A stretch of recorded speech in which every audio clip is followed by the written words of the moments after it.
அனைவருக்கும் வணக்கம். இன்றைய நாளும் உங்களோட கதைக்க போகிற விடயம் என்னென்னு சொன்னால், இன்றைய நாளில் உங்களுக்கு அனைவருக்குமே தெரிஞ்ச ஒரு விடயம். இந்த உலகமே கொண்டாடி கொண்டிருக்கிறது இன்றைய நாள் கிறிஸ்மஸ், அதாவது கிறிஸ்துவனுடைய பிறப்பு என்று கூறி இந்த நாளை மிக சிறப்பாக எல்லா நாடுகளிலும் இருக்கிற கிறிஸ்தவர்கள் கொண்டாடி கொண்டிருக்கிறது மிக சிறப்பானது. ஆனால் அது மாத்திரமல்ல, கிறிஸ்தவர்கள் மட்டுமல்ல, இன்றைக்கு உலகத்தில் வாழ்கிற எல்லோருமே கிறிஸ்துவனுடைய பிறப்பை சிறப்பாக கொண்டாடுகிறதை நாங்கள் பார்க்க முடியும்.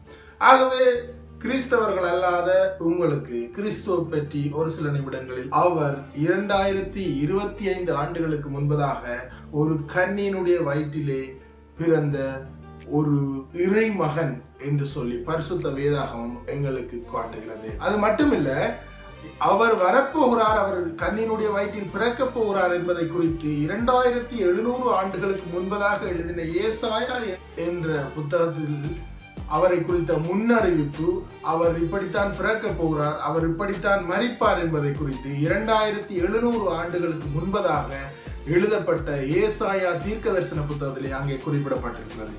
ஓகே, பரிசுத்த வேதாகமம் இப்படி சொல்லுகிறது, வரலாறு எப்படி சொல்லுகிறது என்று பார்ப்போம். வரலாற்றை நாங்கள் பார்க்கிற பொழுது கிறிஸ்துவை மையமாக வைத்துத்தான் 2 பிரிவுகளாக நாங்கள் பிரிக்கிறோம். இன்றைக்கு நாங்கள் படிக்கிற பாடமா இருக்கலாம், அல்லது இன்றைக்கு நாங்கள் வரலாற்றை பிரிக்கிற விதங்களா இருக்கலாம். எல்லாமே கிறிஸ்துவுக்கு முன், கிறிஸ்துவுக்கு பின். ஆகவே இந்த எடுத்துக்காட்டு கிறிஸ்து என்கின்ற ஒருவர் இந்த பூமியிலே பிறந்தார் என்பதற்குரிய மிகச்சிறந்த சான்றுகளில் ஒன்று இந்த கிறிஸ்துவுக்கு முன், கிறிஸ்துவுக்கு பின் என்கிற இந்த உலகத்தினுடைய அடையாளம். ஓகே, வேறு மதங்களுடைய பார்வை, இப்ப கிறிஸ்தவ மதம், கிறிஸ்தவம் சார்ந்த புத்தகங்கள் என்று பார்க்கிற பொழுது இப்படி சொல்லுகிறது. வரலாற்று ரீதியாக பார்க்கிற பொழுது கிறிஸ்துவை மையமாக வைத்துத்தான் வரலாறு 2ஆக பிரிகிறது.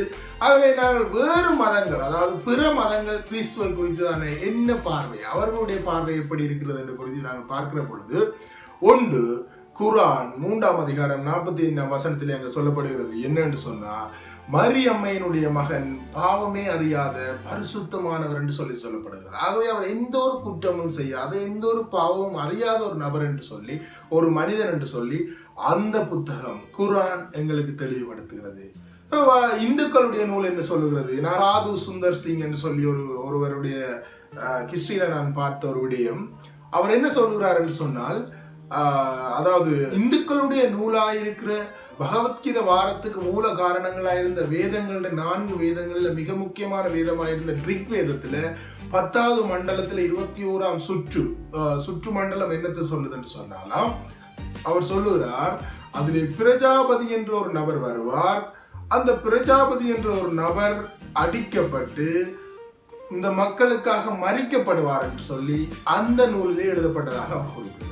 ஆகவே பிற மதங்களுடைய பார்வையும், அதாவது கிறிஸ்தவர்களுடைய மதத்தினுடைய பார்வையும், அதாவது கிறிஸ்தவர்களுடைய புனித நூலான பரிசுத்த வேதாகமத்தினுடைய உண்மைத்துவ தன்மையும், அதே நேரத்தில் வரலாற்று ரீதியான சில உண்மைத்தன்மைகளும், அதே நேரத்தில் பிற மதங்களிலிருந்து எடுக்கப்பட்ட உண்மைத்தன்மைகளையும் குறித்து இந்த நிமிடத்திலே நான் உங்களுக்கு சொல்லுகிறேன். கிறிஸ்து என்பவர் 2025 ஆண்டுகளுக்கு முன்பதாக கன்னியினுடைய வயிற்றிலே பிறந்த இறைவனுடைய மகன் என்பது 100% உறுதியான ஒரு உண்மையாகும். நன்றி.